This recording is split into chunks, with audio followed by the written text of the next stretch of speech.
सहकार महर्षी तात्यासाहेब कोरे यांच्या 30व्या पुण्यस्मरणार्थ वारणा नगर इथं विविध कार्यक्रमांचं आयोजन करण्यात आलं होतं।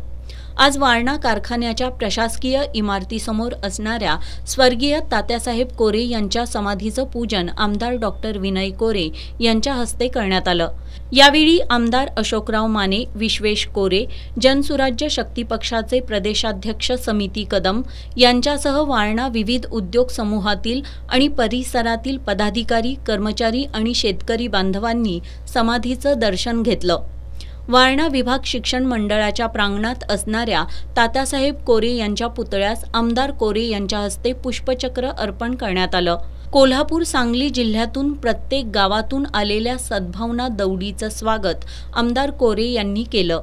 यावेळी वारणा विभाग शिक्षण मंडळापासून रथयात्रा पालखी सोहळा समाधी स्थळापर्यंत आयोजित करण्यात आला होता। या मिरवणुकीमध्ये वाजंत्री, विविध वेशभूषेतील विद्यार्थी, ढोल ताशा पथक, भजनी मंडळ यांच्यासह पदाधिकारी, शेतकरी, विद्यार्थी सहभागी झाले होते। सांगली, कोल्हापूर जिल्ह्यातून आलेल्या ज्योतीनं समाधी स्थळापर्यंत मुख्य ज्योत प्रज्वलित करण्यात आली।